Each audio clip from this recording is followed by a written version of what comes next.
আমি মনে মনে ভাবছি, আল্লাহ আমাকে পুত্র সন্তান দেননি, আমার মেয়ে আছে, তাহলে আমি যদি মরে যাই তাহলে ভাতিজারা ভাগী হবে। মেয়ের নামে 10 বিঘে লিখে দিলাম, 8 বিঘে লিখে দিলাম, আর টাকাগুলো বেঁকে দিয়ে দিলাম।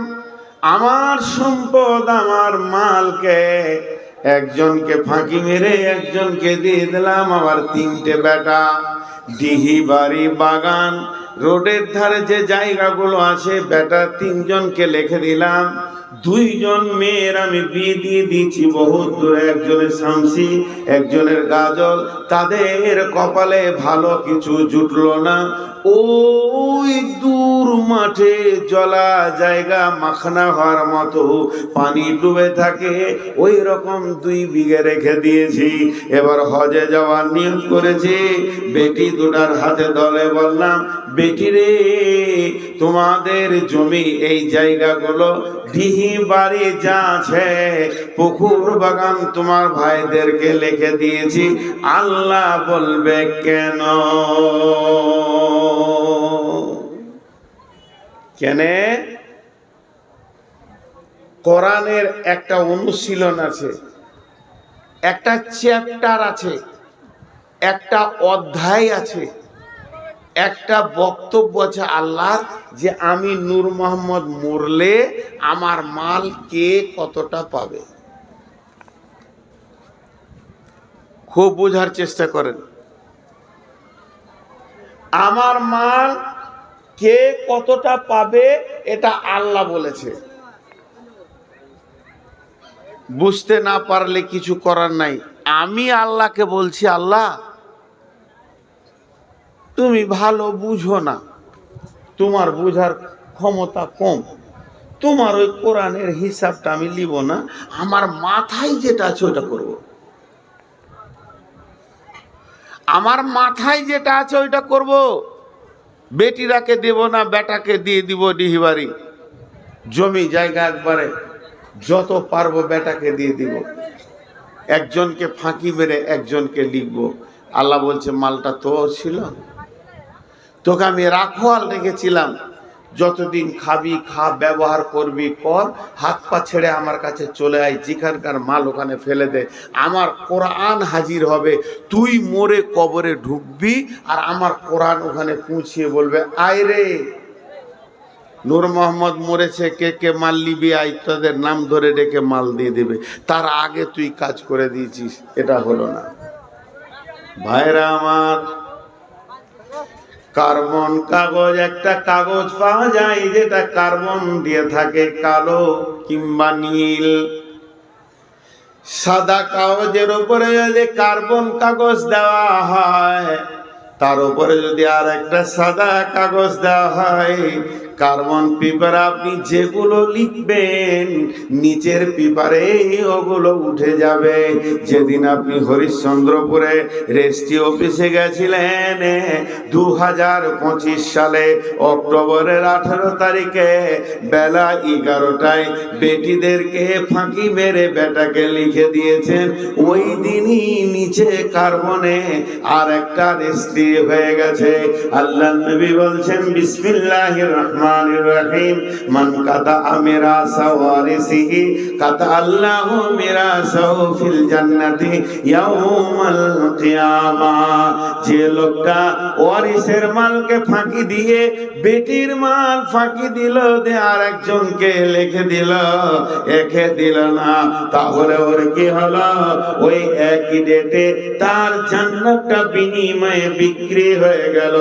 ওই বেটি জান্নাতে বাস করবে আর বেটির জাহান্নামে বাপ চলে যাবে। অতএব শুনেলেন, আল্লাহ বলছে, মাল তোর নয়, হিসাব করার দায়িত্ব আমি আল্লাহ তোকে দিইনি। মাল তোর নয়, তুই কি করবি? তোর যতটা দরকার আছে খা, তুই থাক, আয়েশ কর, চিকিৎসা কর, বিক্রি কর 2 বিঘে, ব্যাঙ্গালোর চলে যা, কিডনি চেঞ্জ করে নিয়ে আসগা, তোর যত দরকার আছে করে যা। কিন্তু লেখালেখি করবি না। মাফ করবেন, একবার ক্ষমা চেয়ে বলছি, আপনারা মুরব্বী, আমার থেকে জ্ঞানী, বলেন আপনাদের দেশে এই সিস্টেমটা আছে না নাই? বেটিকে ফাঁকি দিয়ে বেটাকে লেখার সিস্টেমটা আছে না নাই? বদরুদ্দোজা নদভী একটা বক্তব্যে বলেছে, জিন্দা জাহান্নামী দেখবে তো ওকে দেখো, জিন্দা জাহান্নামী যদি দেখবে কেউ তো ওই লোকটাকে দেখো। তো বদরুদ্দোজা নদভীর বায়ানে শুনবেন। আর আল্লাহ নবী বলছেন, তুমি কলম চালানোর কে? তোমাকে কে পাওয়ারটা দিল যে তুমি কলম চালাবে? তুমি যখন মুমিন, যেদিন তুমি ইসলাম কবুল করে নিয়ে নিজেকে জান্নাতি ভাবছো বন্ধুরে, সেদিন থেকে তোমার মাল আর তোমার জানের স্বাধীনতা চলে গেছে। এটা তো মাল গেল, এবার জানটা কেমন?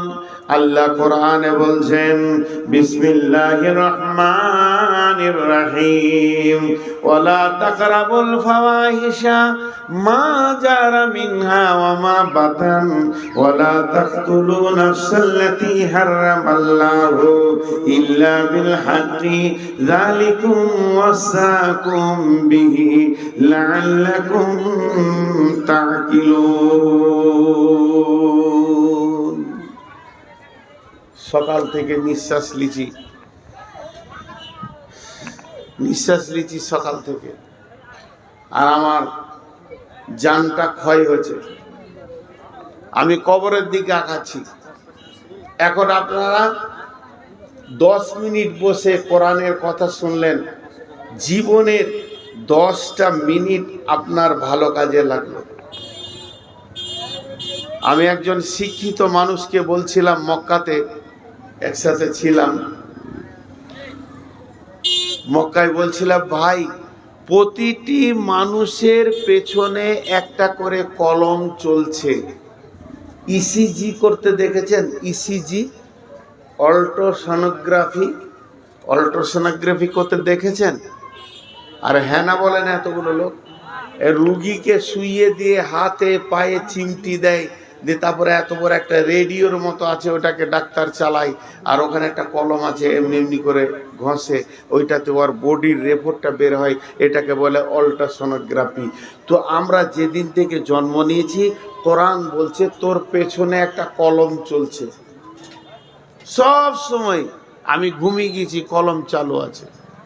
কথা বলছে, বিসমিল্লাহির রহমানির রহিম, মা ইয়ালফিযু মিন কাওলিন ইল্লা লাদাইহি রাকীবুন আতীদ।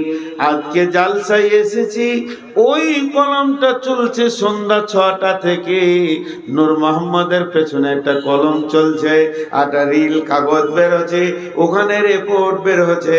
রিপোর্টে আসছে কি, সন্ধ্যা 6টা থেকে 10টা পর্যন্ত খালি জিলাপি আর মার্কেটে আর মহিলাদের ভিড়ে মেলাতে আনন্দ করেছে, খালি লাল কালি বের হচ্ছে। আবার এখন বসে বায়ান শুনছে, একই কলমে সবুজ কালি বের হতে লাগলো। এতক্ষণ সময়টা ভালো চলছে, আল্লাহ গোটা ফিতেটা রিলটা কিয়ামতের মাঠে আপনার সামনে করে দিয়ে বলবে, জীবনে কতটা সময় তুমি ভালো কাজে ব্যয় করেছ আর কতটা সময় তুমি অন্যায় কাজে ব্যয় করেছ। হে আমার গোলাম, তুমি দেখে নাও, আমার কলম তোমার পিছনে 24 ঘন্টা চলছে। তুমি এমন একটা কথা বলো না যার সংরক্ষণকারী সংরক্ষণ করে না।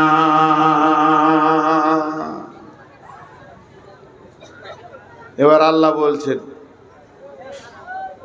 জান আমার, এই যে ধিক ধিক ধিক ধিক ধিক ধিক ধিক ধিক সব চলছে, হৃৎপিণ্ড চলছে, আমার জীবিত আছি, তা মনে করছি জানটা আমার। কিন্তু হরিশ্চন্দ্রপুর গেছি বেড়াতে, মন গেছে চায়ের দোকানে একবার বসি, চা খাই। অনেকক্ষণ তো হাট বাজার করলাম, তো একটু চা খাই। চা খেলাম, আল্লাহ কিছু বলছে না। তারপরে মনটা বলছে, চা তো খেলিছ, তোর চানা মুড়ি খাই। খেলিলাম, আল্লাহ কিছু বলছে না। তা কাপড়ের দোকানে যে একটা গামছা গলা কিনি, মার্কেটে সব করছি, করতে করতে করতে করতে মন বলছে মূর্তিটা বিরাট বড়, সুন্দর করে সাজিয়েছে, পরশু পূজা হবে, একবার দাঁড়িয়ে কিছুক্ষণ দেখি। আল্লাহ কোরআনে বলেছেন ওয়ালা তাকরাবুল ফাওয়াহিশা মা জাহারা মিনহা ওয়া মা বাতান। হে মুমিনের দল, হে আমার গোলামের দল, তোমার জানটা তিলে তিলে তিলে তিলে সেকেন্ডে ব্যয় হচ্ছে, এই পৃথিবীতে ব্যয় হচ্ছে, ব্যয় হবে ঠিক আছে, কিন্তু আমি যেখানে মানা করেছি ওই জায়গায় তুমি কোনোদিন দাঁড়াবে না। যেখানে প্রকাশ্য কাবিরা গোনা হয়, যেখানে মূর্তি পূজা হয়, যেখানে আপনার মাজারের পূজা হয়, যেখানে দেবদেবীর পূজা হয়, যেখানে মদের আড্ডা হয়, তাসের আড্ডা হয়, জোয়ার আড্ডা হয়, যেখানে জিনা ব্যভিচার চলে, সুদের কারবার চলে, যেখানে আপনার কিনা লুচ্চামি চলে, সমস্তকে এক ভাষায় আল্লাহ বলেছেন হে আমার মুমিনের দল, তোমার জীবনের একটা সেকেন্ড তো দূরের কথা, 1 সেকেন্ডের 100 ভাগের 1 ভাগ ওই জায়গাগুলোতে তুমি দাঁড়াবে না। ওয়ালা তাকরাবুল ফাওয়াহিশা, ফাহিশা কাজের কাছে তুমি যাবে না, ওখানে পৌঁছাবে না, ওই জায়গায় নোংরামি চলছে, তোমাকে আমি দাঁড়াতে মানা করেছি। ওই জানটা আমার, আমি চালিয়ে রেখেছি বলে চলছে, আমি চাপ মেরে ধরে নিলে এক্ষুনি তুমি দুনিয়া ছেড়ে দেবে, তার মানে তুমি চলনি, আমি চালাচ্ছি, তোমার পেছনে একটা চালক আমি আল্লাহ রয়েছি। হে মুমিনের দল, তোমরা যারা নিজেকে মুমিন মনে করছো এই জায়গাগুলোতে দাঁড়াবে না।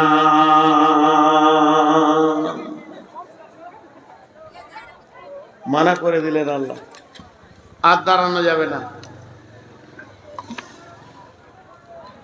কারণ জান আমার নয়,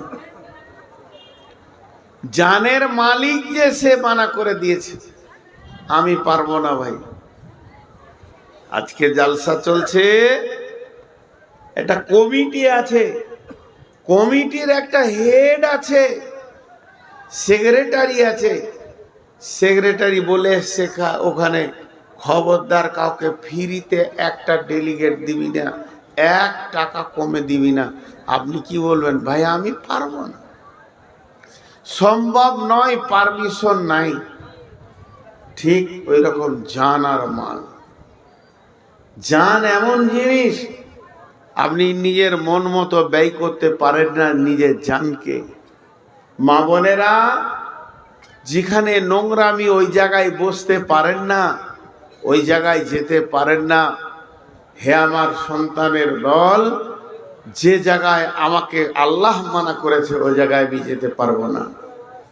তারপর আল্লাহ কি বলছেন, ইউকাতিলুনা ফি সাবিলিল্লাহি ফায়াকতুলুনা ওয়া ইউকতালুনা ওয়া'দান আলাইহি হাক্কান ফিত তাওরাতি ওয়াল ইনজিলি ওয়াল কুরআন।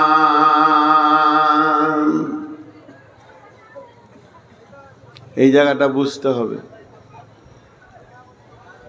আল্লাহ বলছেন ইউকাতিলুনা ফি সাবিলিল্লাহি ফায়াকতুলুনা ওয়া ইউকতালুনা ওয়া'দান আলাইহি হাক্কান ফিত তাওরাতি ওয়াল ইনজিলি ওয়াল কুরআন ওয়া মা আওফা বিয়াদিহি মিনাল্লাহি ফাস্তাবসিরু বিবাইকুমুল্লাযী বা'য়াতুম বিহি ওয়া যালিকা হুয়াল ফাওজুল আযীম।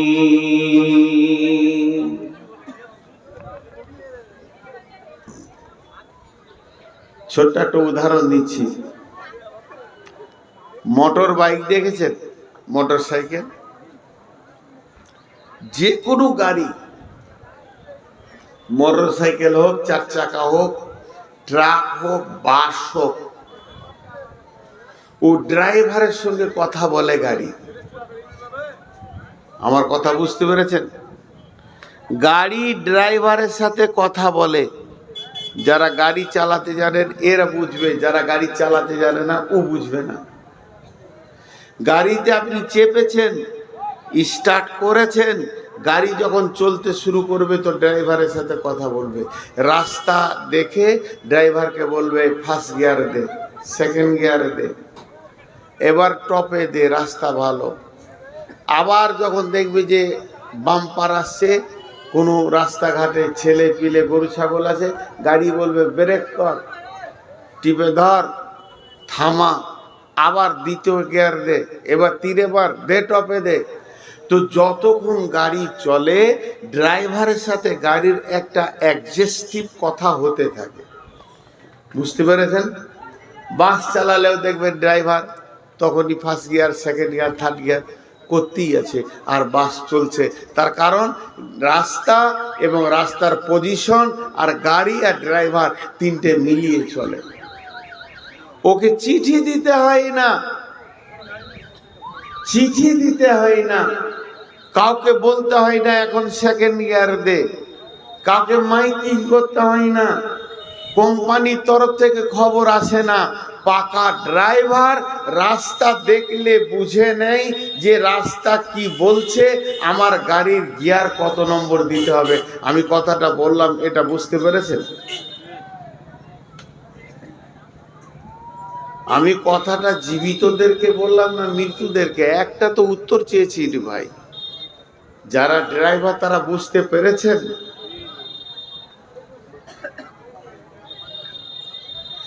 আমি যে উদাহরণটা দিলাম সেটা আপনারা বুঝতে পেরেছেন? হ্যাঁ, কিন্তু এত চুপ কেন? বাংলাদেশে ডিসেম্বরে যাব, তো ওখানে জালসা করে একটা মজা, মুখ খুলে। ঠিক বলেছেন, বলতে হবে, আরো আগ্রহ লাগে কথা বলতে। আর এখানকার শ্রোতাদেরকে গরম করাই যায় না, মুখ খুলবেই না ও। তো এইটা একটা উদাহরণ দিলাম, আর একটা উদাহরণ দিচ্ছি, এটা খারাপ মনে করে নিয়েন না। মুখ দিয়ে মানুষ কথা বলে, কিন্তু মুখটাকে যদি বন্ধ করে দেওয়া হয় চোখেও কথা হয়। চোখে কথা বলে কারা? প্রেমিক প্রেমিকারা। এর জন্য একজন দার্শনিক বলেছেন, ফাহেশা শুরু হতি হ্যায় আঁখ সে और खत्म होती है शर्मगाह से। প্রকৃত প্রেমিক যদি হয় তো দুজন তাকালে অনেক কথা হয়ে যায়। এ ভাষা পৃথিবীতে আসে নাই, কোনো সাহিত্য নাই, বই নাই, পড়া যায় না। খালি যারা প্রেমিক প্রেমিকা হয় চোখে চোখে দেখলে তাদের অনেক কথা হয়ে যায়। দুটা উদাহরণ দিলাম। 3 নম্বরটা বুঝেলেন? বাচ্চা ছেলে 1 বছর 1.5 বছরের ছেলে কোন ভাষায় কথা বলে? 1 বছর 1.5 বছরের ছেলে কোন ভাষায় কথা বলে? তো পৃথিবীর কেউ না বুঝলে ওর মা বুঝে আমার ছেলে এখন কি বলছে। এর নাম মহব্বত, এই ভাষাটার নাম মহব্বত। এবার চলেন, উদাহরণ অনেক দিয়ে দিলাম।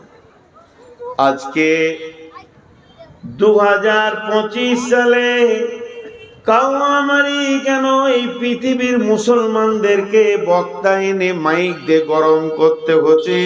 তোমাদেরকে টাকা লাগবে, এখানে টাকা দিতে হবে, টাকা দিলে এই জিনিসে এই কাজ হবে। কিন্তু সাহাবা রাদিয়াল্লাহু আজমাইনদের জীবনটা কেমন ছিল? তারা এই আয়াতের তাফসীর কেমন বুঝেছিল? তারা নিজের মাল এবং জান কখন দিতে হবে পরিস্থিতি দেখে তারা বুঝে নিত। তাদেরকে এলানের প্রয়োজন হতো না। জান কখন দিতে হবে, আল্লাহ এখন আমার জানটা চাইছে না আমার মালটা চাইছে, সাহাবীদের বুঝতে অসুবিধা হতো না।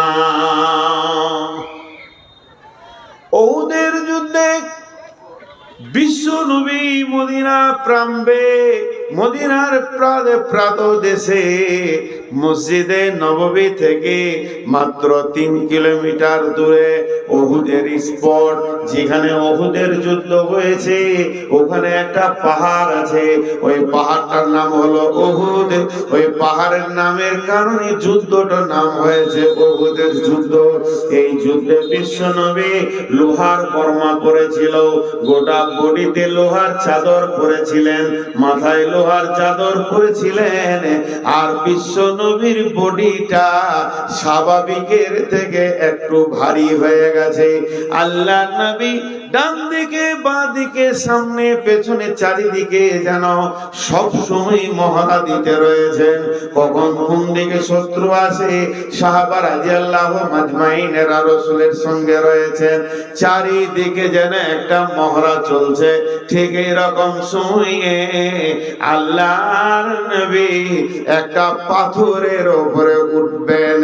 স্বাভাবিক একটা মানুষ যত উঁচুতে উঠতে পারে, পাথরটার একটু উঁচুতে রয়েছে, মাঝে একটা যদি আর একটা ছোট পাথর থাকতো, তাহলে ওটাতে পা দিয়ে আল্লাহর নবী ওই পাথরে উঠলে মহড়াটা ভালো হতো।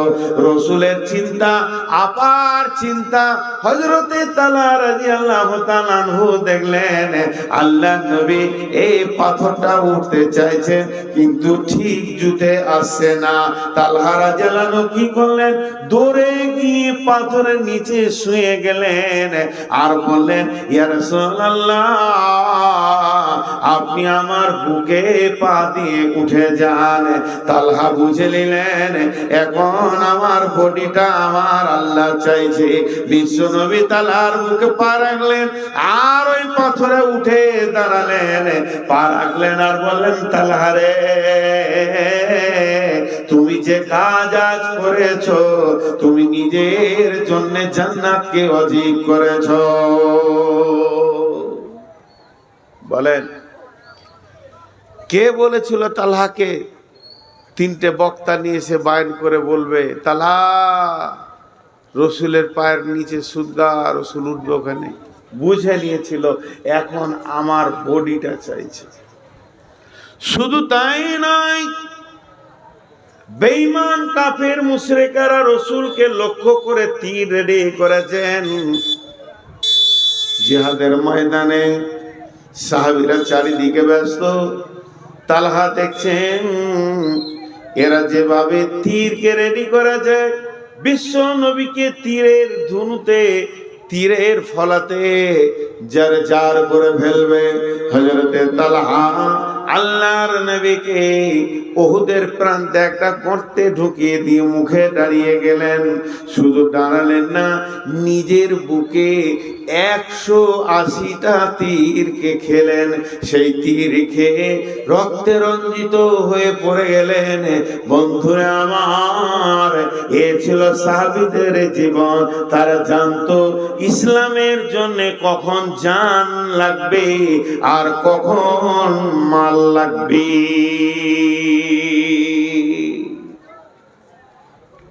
আল্লাহ আমার জানটা কখন চাইছে আর মালটা কখন চাইছে তারা জানতো। তারা প্রেমিক ছিল, প্রেমিক ছিল। তাদের চোখের ইশারা এমন হতো, প্রেমিকের মতো ঝাঁপিয়ে পড়তো। ভাইরা আমার, শুধু এইটা নয়, আল্লাহ নবী মসজিদে নববীতে সাহাবীদেরকে বললেন, বসে যাও। তবুকের অভিযান। আল্লাহ নবী বললেন, যায়েদ তুমি কোথা আছো? লাব্বাইক ইয়া রাসূলুল্লাহ। আব্দুল্লাহ ইবনে রাহা কোথা আছো? আব্দুল লাব্বাইক ইয়া রাসূলুল্লাহ। জাফর বিন আবি তালিব কোথা আছো? লাব্বাইক ইয়া রাসূলুল্লাহ। আল্লাহ নবী বললেন, ও আমি তবুকের প্রান্তে প্রধান সেনাপতি করলাম যায়েদকে, যিনি দ্বিতীয় সেনাপতি হবে জাফর ইবনে আবি তালিব, তৃতীয় সেনাপতি হবে আব্দুল্লাহ ইবনে রাওয়াহা। যখন জায়েদের নাম নেওয়ার পর, আব্দুল্লাহ জায়েদের নাম নেওয়ার পর জাফর ইবনে আবি তালেবের নাম নিলেন, তখন জায়েদ বুঝে নিলেন আর আমি পৃথিবীতে থাকবো না, আমি শহীদ হয়ে যাব। তারপরও জায়েদ তৈরি হয়ে গেলেন। এরপরে জাফর ইবনে আবি তালেবের পর আব্দুল্লাহ ইবনে রাওয়াহার নাম নিচ্ছেন আল্লাহর নবী। তখন জাফর ইবনে আবি তালেব বুঝে নিলেন আর আমি পৃথিবীতে থাকবো না, সন্তানের মুখ দেখবো না, মালের কাছে ফিরে আসবো না। তারপরে আব্দুল্লাহ ইবনে রাওয়াহার নাম নিলেন। আব্দুল্লাহ ইবনে রাওয়াহার নাম নেওয়ার পর বিশ্ব নবী নাম লিখে বলছেন, এরপরে তোমরা জিহাদের ময়দানে যাকে পাবে একটা মনোনীত সেনাপতি বানিয়ে নেবে। তাহলে জাফর ইবনে আবি তালেব আব্দুল্লাহ ইবনে রাওয়াহা বুঝে নিলেন আমাদের বিদায়ের প্রাক্কাল চলছে। আল্লাহর নবী বললেন, তোমরা বাড়িতে ফিরে যাও, নিজের আত্মীয়দেরকে দেখা করে চলে এসো, তোমাদেরকে তবুকের অভিযানে যেতে হবে। আর জায়েদ ইবনে হযরত জায়েদ উঠে দাঁড়িয়ে বললেন, ইয়া রাসূলুল্লাহ, ইয়া হাবিবাল্লাহ, আপনি আমার বাপের ভূমিকায় ছিলেন, আম্মা জান আয়েশা আমার মায়ের ভূমিকায় ছিল, অতএব আপনারা আমাকে ক্ষমা করবেন, আমি আমার জন্য দোয়া করবেন।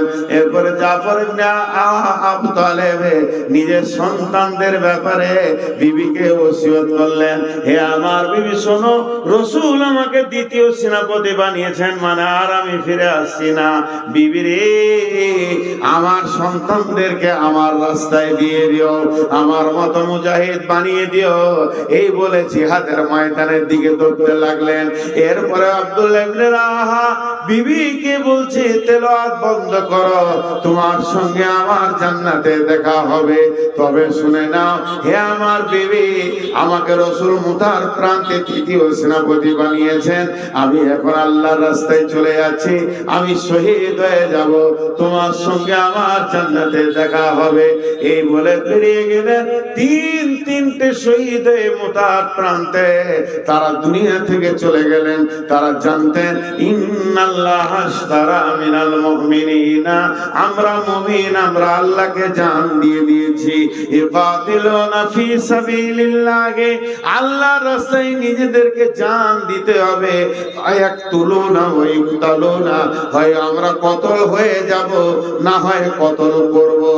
আল্লাহর রাস্তায় দাঁড়িয়ে হয় তুমি কতল হয়ে যাও, না হয় তুমি বিপক্ষকে কতল করে দাও। ওয়া ইকতালুনা ফি সাবিলিল্লাহ, আল্লাহর রাস্তায়।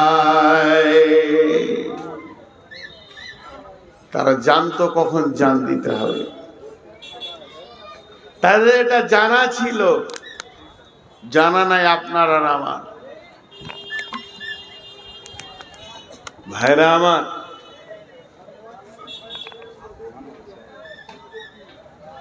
এইটা নাকি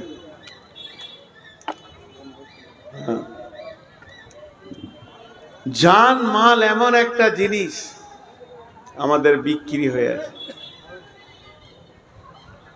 হযরতে জায়েদ রাদিয়াল্লাহু তাআলা না শহীদ হয়ে গেলেন, পতাকা নিলেন জাফর ইবনে আবি তালেব। জাফরের ডান হাত কেটেছে, বাঁ হাতে করে ধরেছে, বাঁ হাত কেটেছে, দুই পায়ে করে জড়িয়ে ধরেছে, পা কেটে দিয়েছে, দাঁতে করে ইসলামের পতাকাকে ধরে আছে। তারা জানতো যে আমাকে কেন বানানো হয়েছে।